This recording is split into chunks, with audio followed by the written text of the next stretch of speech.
Good morning, everyone. We're here today to explore a common fallacy called Argumentum ad Baculum, which translates from Latin to appeal to stick or club. This fallacy occurs when someone attempts to win an argument not through logic or evidence, but through threats, coercion, or fear. It's substituting reason with intimidation.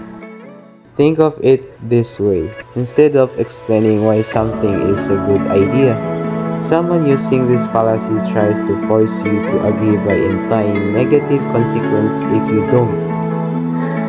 And these traits don't have to be physical. They can involve emotional pressure, social consequences, or even your job, grades, or reputation.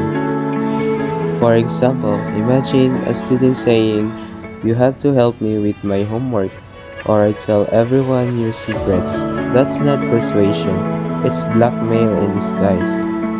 Or a boss saying, "Agree to work this weekend without pay. You won't get promoted." Notice how both examples skip the actual reasoning and go straight to intimidation. This type of argument might get quick results, but it doesn't prove the point is right. It just scares people into agreement.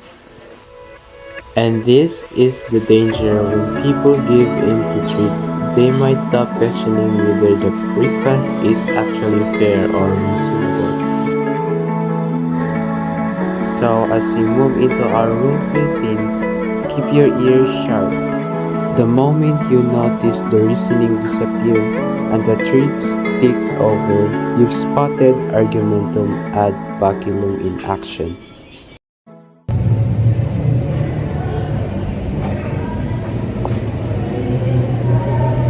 How was the report? Sir, we're still working on it. Still working, okay?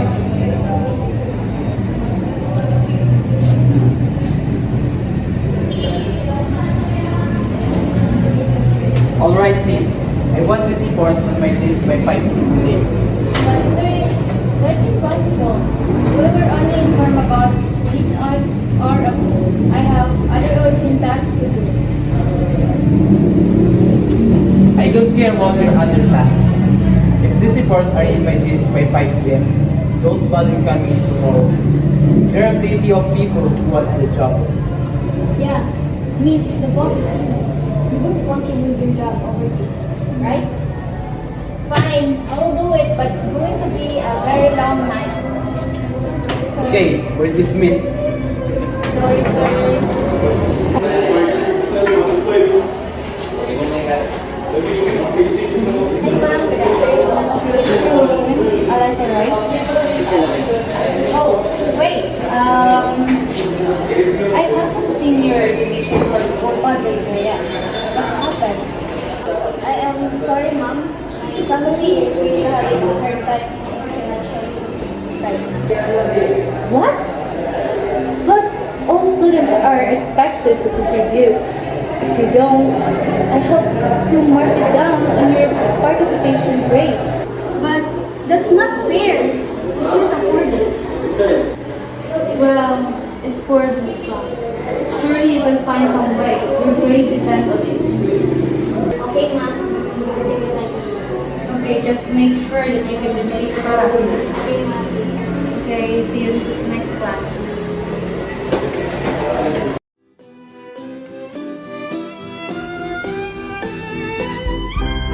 In both of the scenarios we just saw, the person in power used fear as their main tool to win the argument. Instead of explaining why their demands was necessary, they made the other person afraid of the consequences.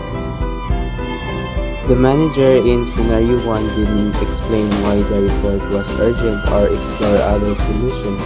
He jumped straight to treating job loss.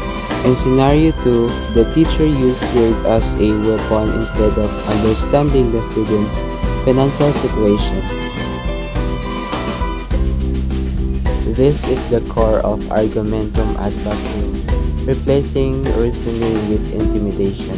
It might get short-term obedience, but it doesn't truly convince anyone.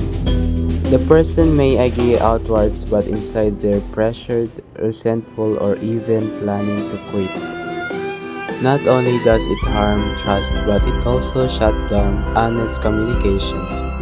When people feel they'll be punished for disagreeing, they stop speaking up, even when their input could lead to better decisions. Imagine a workplace or school where every disagreement is met with threats.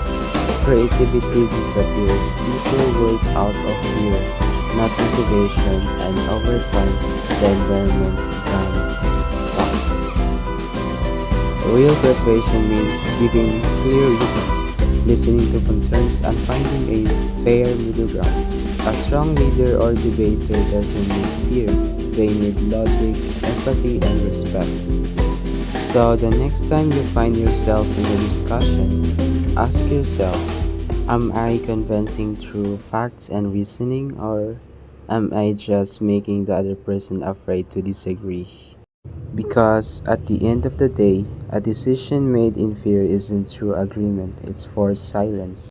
And that's why argumentum ad baculum is not just a fallacy, it's a barrier to healthy, honest conversation.